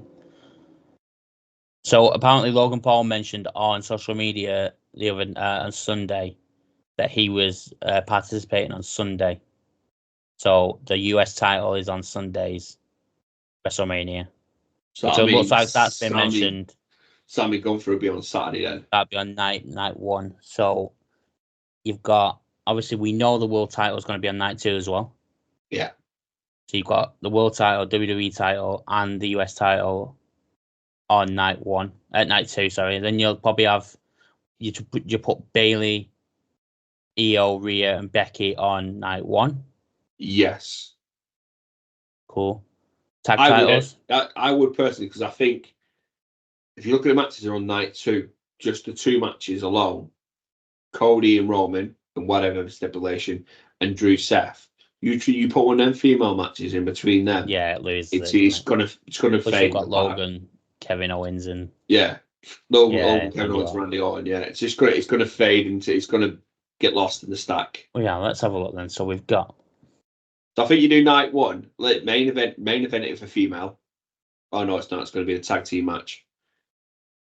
So we've got Jimmy and Jay. I reckon that's opening night 1. Opening night 1. Yeah. LA Knight, AJ Styles. Probably a filler in night 2. Ladder match. Tag titles. Night 1, maybe. Yeah. I'd put it on night 1, considering you've got the 2 main titles and one of the mid cards. Yeah, because that 3 Damien Priest up for night 2. Well, we'll get into one of the matches in a minute after what was announced on Raw. Bloodline versus Cody and Seth, we know is night 1. Yeah. Gunther Sammy, night 1, we're saying. Yeah. Logan, Randy Orton, Kevin Owens, which got announced on SmackDown, that's night 2. Io Bayley, night 1. Rhea Becky, night 1. Seth and Drew, night 2. Roman, Cody, night 2. There's still apparently going to be 2 other matches being announced. So I'm guessing one's going to be women's tag titles, because they've not got them in there. And probably just a something to do with someone. I can't even think. Nia. They're going to have something to do with Nia. Nia and Liv maybe in some sort of storyline to get them both on it. Yeah, quite potentially. But as I just said, obviously, to do with the Drew one, CM Punk's going to be at WrestleMania. He announced he's going to be at WrestleMania. Rumors are now on Twitter he's going to cost Drew the title at WrestleMania. So does CM Punk cost Drew? And then Damien cashes in. Well, the rumors flying around Dame's going to cash in on the Intercontinental. I fucking hope not. Which is a waste of a cash in. It winds me up. There should be an option. I don't know, because I think if you want to work heel Drew and Punk well after Mania, I feel Drew needs to have the title for that to work. It works both ways. It can work both ways. You cost me the title because I cost you the title because you injured me. But then I feel like it gets heel Drew over more if he takes the title and then rubs it in CM Punk's face. I did what you said you were going to do at Mania. I think he's already over as much as he can be with being a heel. I kind of agree, but I still think he's at that point now where he faces Seth or Cody at CM Punk at any point. He's getting booed out of the building anyway. Yeah. Not more than Dom. That's a different story. That's another thing. What does Dom do? Wrestles in GCW. Apparently. Oh, yeah, let me look that up. Yeah, I still think if Punk didn't get injured, I think I reckon the plans, we'll never know. I reckon the plans were for Drew to take the money in the bank and cash in and cost Punk. Yeah, I firmly believe that. But yeah, just on that, if anybody hasn't noticed, they did announce the GCW Bloodsports event on WrestleMania weekend is going to have Shayna Baszler taking on a female wrestler, and it is what's her name? I've just read it. Shit, I can't think of her name now. They announced who she's facing as well. In Josh Barnett's Bloodsports. Is that Dom Mysterio's not a part of it? Whatever I saw was just total lies. Shayna Baszler, GCW. Masha Slamovich. Yes. Oh, no way, she's facing Masha. Did not know that. So yeah, Josh match, Barnett's Bloodsport. If you've not watched it, it's actually quite a decent little promo. I wonder if you did a no ropes stuff again. Mox. Apparently, this was something Triple H is willing to do with certain companies. We've seen it with TNA.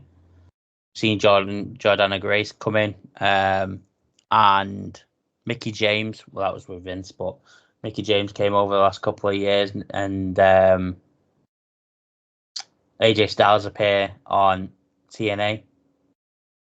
So we've seen stuff happen, but we've never seen another wrestler from WWE go to another promotion to wrestle for them. GCW isn't the biggest promotion in America, so you kind of see why WWE will let him do it. But Triple H is apparently more open to do it. I can't wait to see Nick Gage on Monday Night Raw. God. He fucking cut his head open just walking into it. No, but they obviously there's ties there with Cardona as well, so he's quite, well, he was, I don't know if he still is, big in the GCW world. Yeah, it's good that he's working with other companies. He's giving exposure to these smaller companies too, because GCW is probably one of the small independent shows that have a weekly show or running that's got a good following. The production wise, and it's not great either. So it's good that he's letting people go in there. Give Shayna something to do, doesn't it? Yeah, she fucking deserves so much more than what she's getting. Speaking of tag team titles at WrestleMania, someone was in attendance on Raw last night. Don't know whether you know this, but Matt Hardy was at Raw last night. Could we be seeing Hardy Boys return at another WrestleMania in a ladder match? Thank you. No, thank you. No, it is swirling around. Apparently, his contract's up, and rumors is that he's trying to talk Tony Khan into letting Jeff go as well. And then obviously the whole fandom of the world of like wrestling. Oh my God, they're gonna go. They're gonna be in the ladder match. In the ladder match again. It's just, no. The pop would be there. If he lets Jeff go, if Matt doesn't resign and he lets Jeff go, he's going to let Jeff go on a no compete. Really? But I didn't think Tony Khan does that. He will do it at WrestleMania. No, I know, but that was one of his things he always said. If they want to go, they want to go. I won't do that.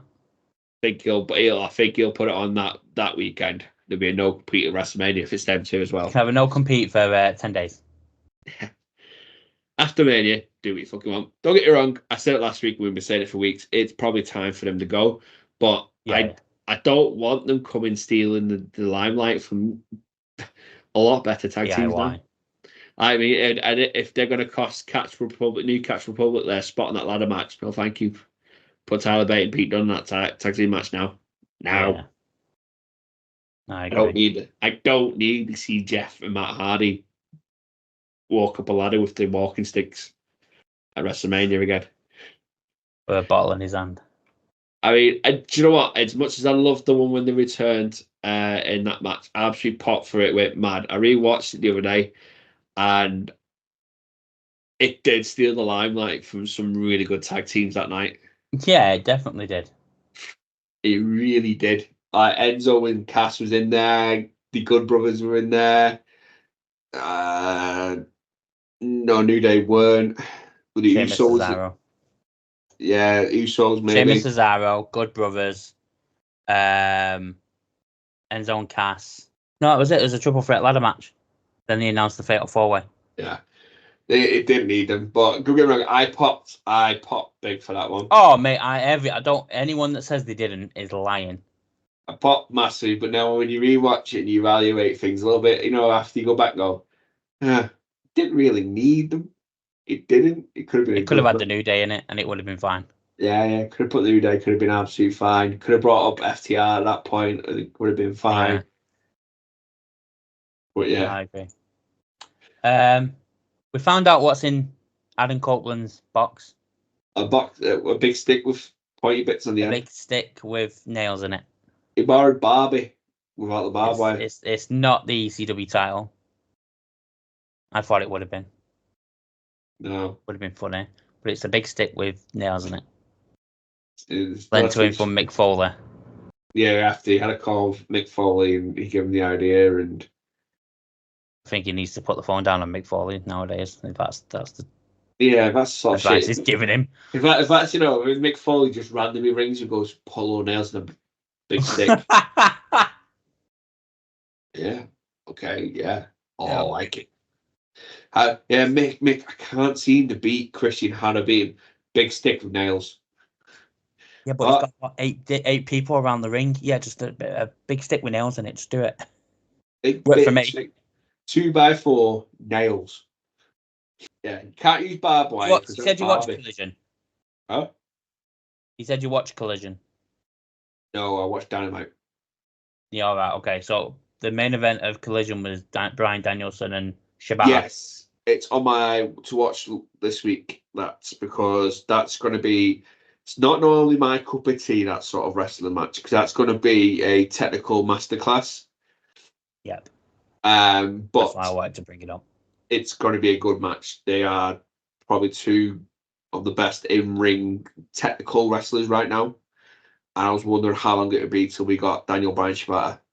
I love Daniel Bryan, They literally just dropped it on me. He's I've never really been a big fan of him, but he's winning me over now with these matches he's having recently. I think this is originally when he went to AEW, this was the whole thing he wanted to do. Matches like this. Yeah. Because he said it in an interview, I'm going there to do these matches because it's just what I wanted to do. And now he's doing it. It's meant to see him have these matches because they're all bangers. And he's booked in with Willie Osprey soon as well. Yeah. We know how good Willie Osprey is. So yeah, I'm intrigued to see how this all goes forward now. I literally been seeing a lot of people online saying that Tony Khan's probably got the best roster he's ever has had right now. I do agree. It all comes back to what they do with it. Yeah. Really does, because it's all fine and good having the best roster you've ever had, and you can't book for shit. You ain't gonna do nothing. I think he's always been one for booking the main event scene okay. I think the TNT title, apart from Christian, hasn't had the longevity of being on someone for so long. I mean, I didn't watch early days, so I mean, I could be wrong there, but from 20... Cody had it a lot at the beginning days. Like longevity though, like he had it. He didn't lose it at all. That's what I'm saying. Flip-flop between him and Mr. Brody for a while. So that's what I'm saying. So like you see, and I'm not saying it's got the prestige of the Intercontinental title, but you see with the Intercontinental title, when it was on someone back in the day, it was on for someone for a long time before it got right. You're the next person to go, and then the person that lost it took on to the main event scene. That's how the Intercontinental title was. I felt like the TNT title was just playing hot potato, like the women's title. It was constantly changing hands. 1 minute it was Samoa Joe, then it was Brian Cage, then it was back to Samoa Joe, then it was back to Wardlow, and then it was on somebody else, and then it was on somebody else, and it was on Christian, and it's been with Christian, and like Christian's kind of done his own thing with it, and now it's given it a bit more prestige. Like the TBS title was on Jade Cargill for so long, then lost it to Chris Statlander, and then Chris Statlander lost it to Julia Hart. Am I right there? Is it Julia Hart? Or she's got Julia? one. Yes, Julia Hart's got it. Yeah. So, but then when it comes to the women's division, I think he's just lost with it. I think he's kind of doing all right now because Toni Storm. We spoke about Toni Storm multiple times. Her character and what she's done with it, and Tony Khan's let her do with it, is working well. And she's having a run with the title. But why give it to Saraya at All In for her to lose it a couple of weeks later? Yeah. Was it a couple of weeks later, or was it even a week later? 2 weeks later, I think. Like, it doesn't make no sense. No, that's it. It's questionable in these bookings. Like I say, Saraya winning it all in and dropping it 2 weeks later to Shida. Like dropping it to Tony Storm, it continues the storyline from All In because she obviously bumped her mum and stuff like that. It just, yeah, I don't know. There's so much I want. I'd love to see him do. I want more from the House of Black. Want more from the Acclaimed. More from the Bang Bang gang. I want to see less of certain people. A lot more from Takeshita because he's just banging. Yeah, he always has done Takeshita. There's so much more I want to see. It's just why just book it right. There's a few people that I want to see go on their own as well that are caught in the groups. So I know everybody loves them, but Blackpool Combat Club for me, sort of, it seems like it's dying a little bit, and yeah, it is. It almost starting to feel like he's keeping Moxley and Claudio together because he's got fucking no idea what to do with Claudio. Because Wheeler, I don't know. I think Wheeler's injured, and Brian seems to do his own thing most weeks. So it's Claudio, Mox. Mox has shown he's easy to run on his own. Very easy doing his own. If take him away, what do you do with Claudio? Yeah.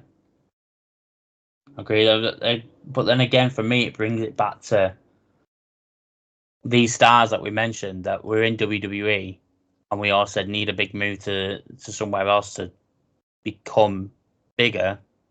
They haven't. Miro, we mentioned, Aleister Black, Cesaro was one that everyone said it goes to AEW, wins that world title. This is it, and that there just proves the point that is obviously as fans we say going, oh, they need the booking team are terrible. They're not booking these people right. Maybe they were. These people just not work. They're not getting what they want the way they're booked over. It can't be two lots of booking team not booking a wrestler, correct? I think with WWE probably could at the time with Vince because he was so out of touch with what's going on now. I think AEW's issue is you've got that many people that Tony Khan thinks is a big star that your roster's too packed. So I mean, if you look at AEW, you look at the main event scene. What have you got now? You've got Adam Page, you've got Strickland, and you've got Joe. You've got Adam Cole when he's fit. You've got MJF when he's fit. You've got Kenny Omega when he's fit. Chris Jericho in reality should be in the main event scene, but he's been there that too much. They took him down a few notches to fit other people in. Jay White should be there. They took him down for losing to MJF and now put him in a stupid gang which is now broke up. Then you've got Okada coming in now. You've got Eddie Kingston that at some point will get an AEW World Title match. You've got Moxley. You look at Raw. In reality, who's your main event scene? Rollins, McIntyre. Well, this is it. This was the whole idea with Collision, though, wasn't it? They were trying to split these all off. But he didn't want to admit it was going to be a brand split, but it was meant to be a brand split, and it was maybe the people who are happy to work with Punk going to Collision and those who weren't staying on Dynamite. Mm-hmm. And obviously now that didn't happen. It's just he's got 3 shows running each week. Don't do a brand split officially. Don't do a draft, but you got Dynamite, you got Collision. Right, split people off, put certain titles on there. If you're going to make titles like he's doing, churning titles out and turning titles out, make 2 major titles, so heavyweight and whatever. Put one on the other. 2 females, one on each. You got the trios in one channel program, tags on the other. You would TNT, make that the one that hops between the 2 shows. Or TNT and then the Intercontinental European whatever title that Orange Cassidy had on the other. The opportunity is there to split it up. And then that'll help him manage his stars. But that's say don't do draft because the stars can hop back and forth and move around a bit. So if somebody's not doing much on Collision, you can drop them in a Dynamite and move somebody from Dynamite over and see if it works. I think he just. Agreed. I think it goes back to what we said a few weeks ago. And it might have been one of the videos that we've had issues that didn't go out. He needs to step away from booking it all himself, bring in a booking team, and just be the man that goes, yeah, I'm good with that, I'm good with that, I'm good with that. Where you go. Yeah, we've said that several times. Kind of like he's stepped off it a bit now. He must have listened to me, but his Twitter game as well. Like he needs a social media team to deal with all that. I think someone's had a word with him about that social media now, mate. Fucking must have said, look, listen, Miss Matt, who's from England, who's from the Wrestling Fellas podcast. Do you know what I mean? He must be the 57th subscriber. Haven't they started to set up? Is it Zach Knight? And is it Dante Martin? Am I right there? I don't know because he had a match cancelled apparently this week. Zach Knight. Zach Knight. For me, I've never seen him wrestle, and so this is just me going off what I see. He's got a contract. Yeah, it seems though he's got a contract with AEW because of Saraya. That's it. Yeah. Not or anything else other than that. Maybe Tony Khan's had him doing some shows, dark matches before shows, whatever. That there to someone who doesn't know much about him. It screams, I've got a contract because of my sister Saraya. I think that's why WWE didn't want him because he had tryouts for WWE and they never picked him. There's a reason why they never picked him. That's it. It's but I feel like it's part of Saraya's deal that they signed Zach at some point, and I can't see how he's going to get over. I really don't. Zach Knight, or whatever he's calling himself. Do you know what it sounds like? A 2K created wrestler. You know when you create yourself in career mode. Zach Zodiac. What was the Lock last year? The Lock, yeah, the Lock. Don't like the Lock. You're gonna have it. Yeah, what's this year's? This year's the dark horse, isn't it? Don't tell me. I've not started it. All right, sorry. I'm doing it with the people. I'm not spoiling anything. Give me that name doesn't spoil anything. I'm doing it with the people once I've done showcase mode. I really want to start it, but I'm like. Yeah, I'm a bit miffed with it, mate, because when you go on to start it, it's already like sort of preloaded on there for you. I actually wanted to do the female one first this year. You said that last week, yeah. Because it's based loosely around Cody. Without saying it's Cody's story. Without saying it's Cody's story, it's Cody's story. It's based around that. I know what the storyline's about. This female wrestler opens her own company and then leaves that to come to WWE. No way. So I actually, for the first time ever, I don't know where they got that idea from. Yeah, well, I've not got a fucking clue, mate. But yeah, so I actually wanted to do that one first this year. Do you know what? I don't know about you, mate, but I always struggle to find a name for the female wrestler as well. I can't even make one. It winds me up because I just don't think. I don't know. And when I'm trying to put one together, I'm like, what would I wear if I was a woman? Yeah. And then creating a female superstar with your wife sitting in the room watching you do it, you like. Stop it. Like, do I put her in short shorts or not? No, I'll put her in a big long dress. Do I give her fishnets? Do I not give her? How do I make Rhea Ripley without making it look like Rhea Ripley? We'll make it look like Alexa Bliss, but it's not. But yeah, so do you know what? I'm enjoying the game so far. I know we get bored with the showcase mode, but I'm really enjoying showcase mode because it's I've seen these matches, God knows how many times, but I really like Corey Graves' little integration in it, giving a bit of a story to it. Some of the matches, well, yeah, they all need to be in there, but I think like Sean's been in Brett's been in 3 matches. There's 2 matches in it, and so I'm up to. I've got it up because we were talking about it before, and I wanted to see where I was up to on Showcase mode. So I'm up to Taker and Shawn at WrestleMania 25. I think that's where I'm either just done it or I'm on. No, I'm on that one because it's Brock Lesnar. I'm sure it's Brock Lesnar. Brock Lesnar Taker next. Yeah, so I'm on. So they Shawn skip a Taker. whole bunch. Which I'm sorry, but Rock and Cena is not a WrestleMania moment. The first Rock one. Hogan. Rock and Hogan at WrestleMania 18. Like with these WrestleMania 19, Lesnar and Angle. They give Brett 2 matches. Stone Cold's had 2 matches in it. Don't get me started on how many Hogan's had. So we've got.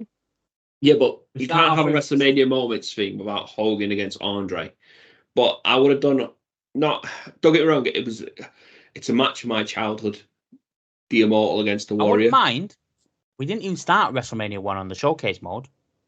We started WrestleMania 3 between Steamboat and Savage, which I'm fine with because that match is it's one of my favourite WrestleMania matches. I always watch it. Hogan and Warrior, it is the match of my childhood. It's the match I when I think of like what watching wrestling as a kid. That's the only match I can remember. So I was happy with that, and I'm happy with Andre and that being in it. But I feel Hogan Rock was a bigger WrestleMania match than maybe Warriors was. I feel like Piper's match with Hart has been thrown in because of Piper, but it's the only match they can think of with Roddy Piper in it. That but if they'd done Mr. T and Roddy Piper. No, that's what I'm saying. So if you take that out and put in WrestleMania 1, because there's nothing to do with WrestleMania 1, you put Paul Orndorff and Roddy Piper versus Mr. T and Hulk Hogan. We don't need that. I mean, don't get me wrong, it looks like a good match. I can't remember it from watching it back because I've watched that many over the past 2 months. I didn't need that one in there. And then you've got Razor Ramon and Shawn Michaels needed to be in there. Ladder match, WrestleMania 10, absolutely amazing. Hogan, Stone Cold and Bret Hart needed to be in there. I agree with that. That needed to be there. I think that match is one of the most legendary WrestleMania matches. I think it was quality. Stone Cold really brought his character, a new character out in that. And it's the iconic scene of Stone Cold bleeding. Yeah. Rock and Austin at WrestleMania 17 needed.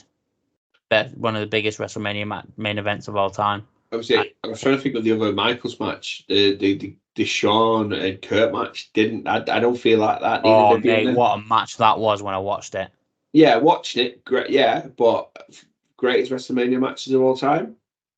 That WrestleMania, probably you could have gone with Batista Triple H. That WrestleMania. Could have skipped that one though as well and put in. Nah. Used that. No, because that was the era where Cena and Batista both won the titles that year, and that was the turn of the same people having it. So, but I would have gone with Batista if it was up to me. 17. Was that the year Cena beat JBL? Yeah, as well. Cena JBL. You could have gone for either one. It didn't matter. Batista and Triple H main evented, so that's why I went with that. Yeah. And it's the last voice you hear of JR going, "The Beast has been unleashed."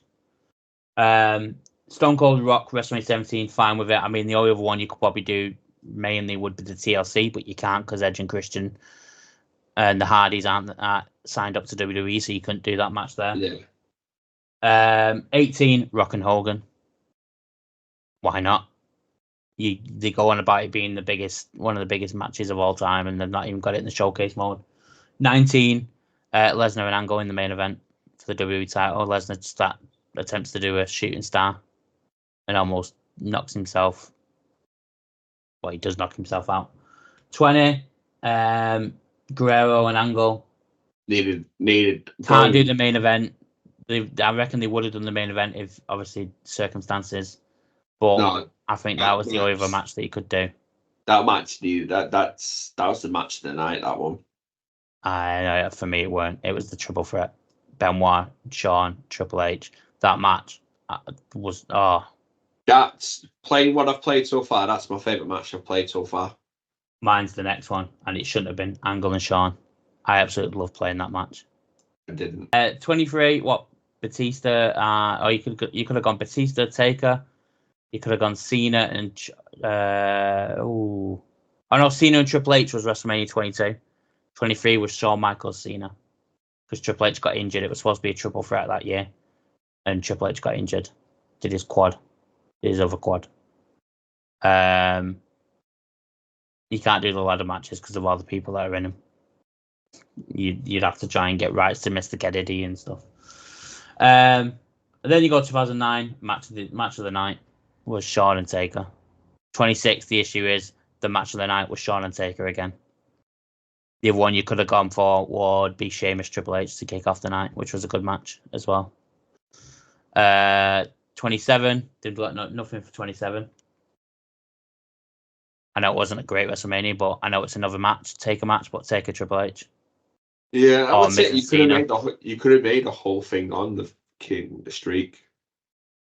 They did. I think they did that in 1 year, didn't they? Did they not? Oh, I thought they did when they brought out the Undertaker version. Not yet. Yeah, not yet. This time. But yeah, and then that leads you up to WrestleMania 30, and you're like, you've missed out so many WrestleManias where you could have at least one match in there. I'm glad that WrestleMania 30 is the one they've done. I mean, that was the match of the night. Trying to think back what else was in there. Wyatt and Cena. I think they kept the Wyatt Cena for the it's on that. I know the Wyatt Cena Firefly 5-5 House. I'm glad it's that match. But yeah, the super. I can't wait to hit the Super RKO. That's all I'm going to say. I would have liked it to have been the main event, but they couldn't because of Bryan. But I would have liked it to be in the main event. But now, does this mean now after everything that's happened? And by the way, Brock Lesnar was always on the roster. He never took off.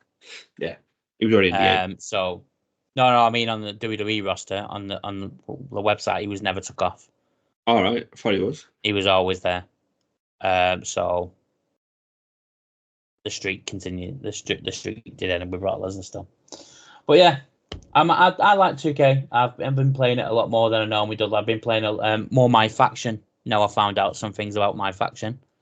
Certain cards with attires get transferred over now, whereas last year they never did. So I've got Sheamus 2009.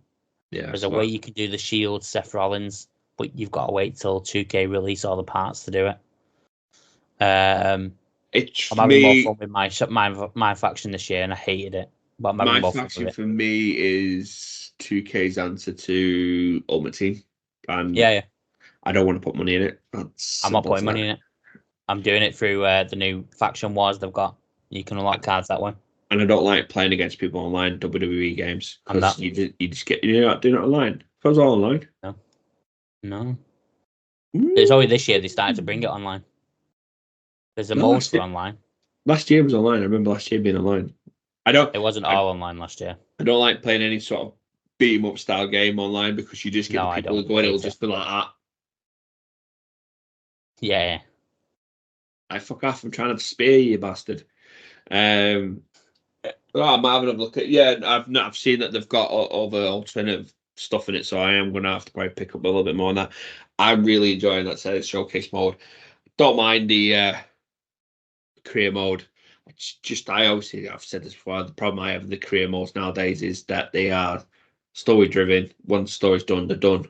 I like it for the run, bit sandbagger. So I might tip my toe into universe mode this year. Do it as pick a superstar and let it play out for me. Well, I've got some ideas with universe mode with you, and I've got some other friends who are willing to come onto the channel to do it with me as well. But I'll run that through you. Obviously, we've got my GM. We've got to finish our 2K23 one yet, and then we've got to do ours starting on the new one. I've got to be really honest about season 2 on 2K24. I had a little dabble in GM mode the other night. Don't get it wrong, I am looking forward to playing against you, mate. Absolutely, for the channel. I'm not looking forward to using 2K24 to play against you for the channel.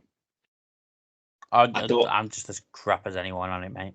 I don't like the free agent stuff. I really don't like it. Told you. Don't like that. There was something else I weren't too keen on. When I played on my own, we'll do it differently. When I played on my own, I didn't select all the matches unlocked straight away.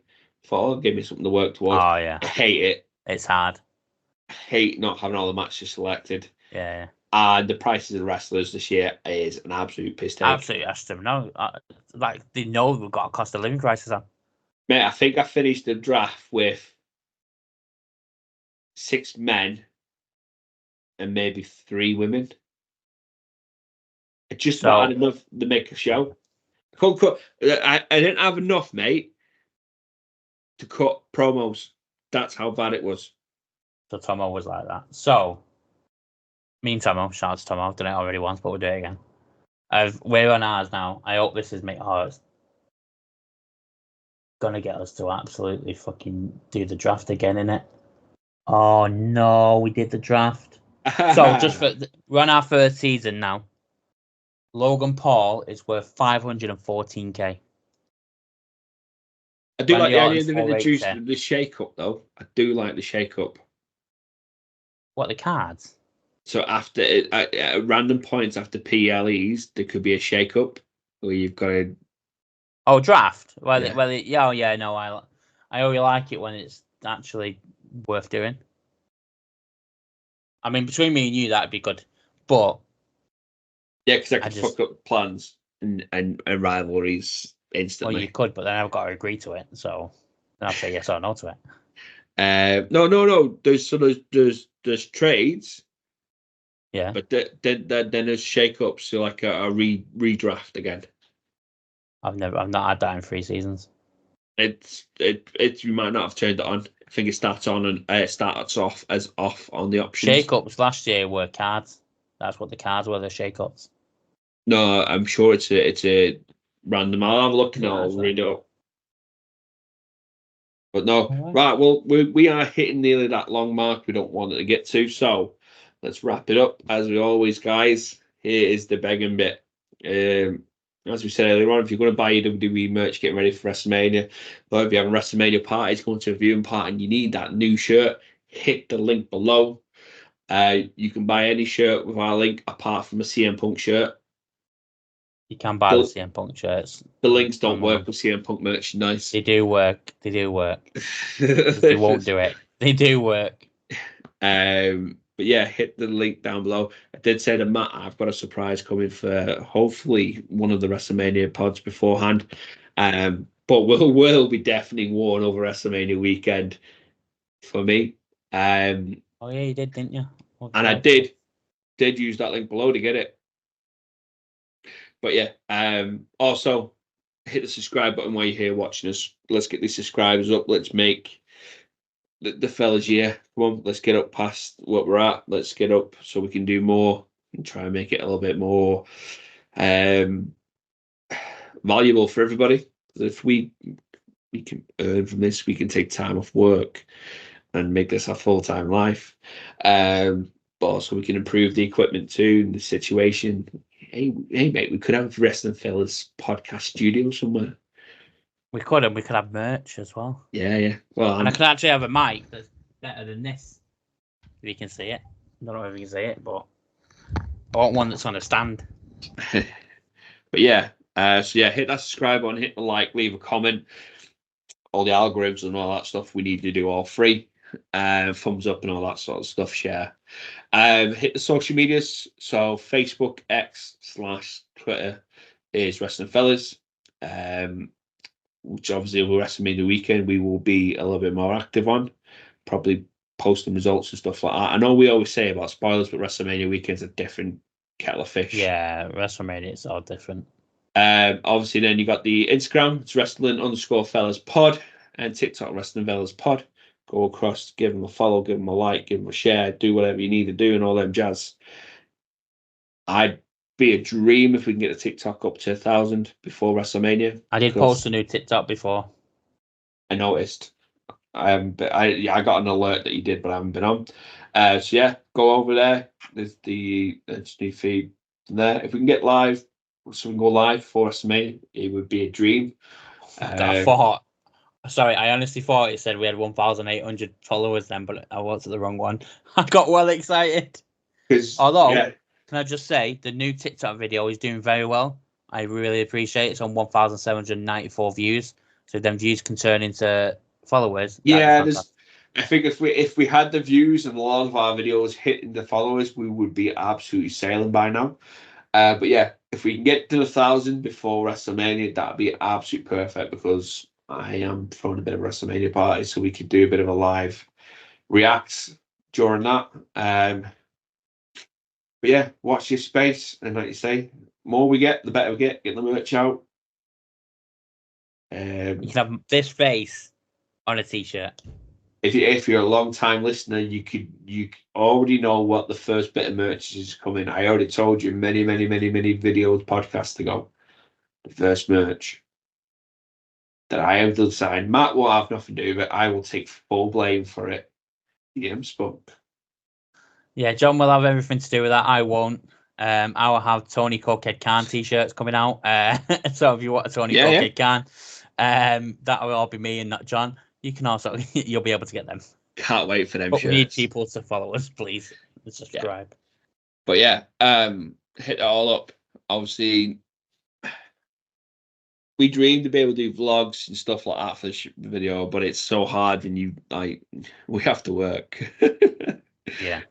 And we'd love to be able to go to shows in the UK and go and record our thoughts on them and review them and stuff. I'd love to do the whole road trip and all that sort of stuff. Yeah. But funds wise, we don't have it because I'll go to WrestleMania and do our thoughts on that.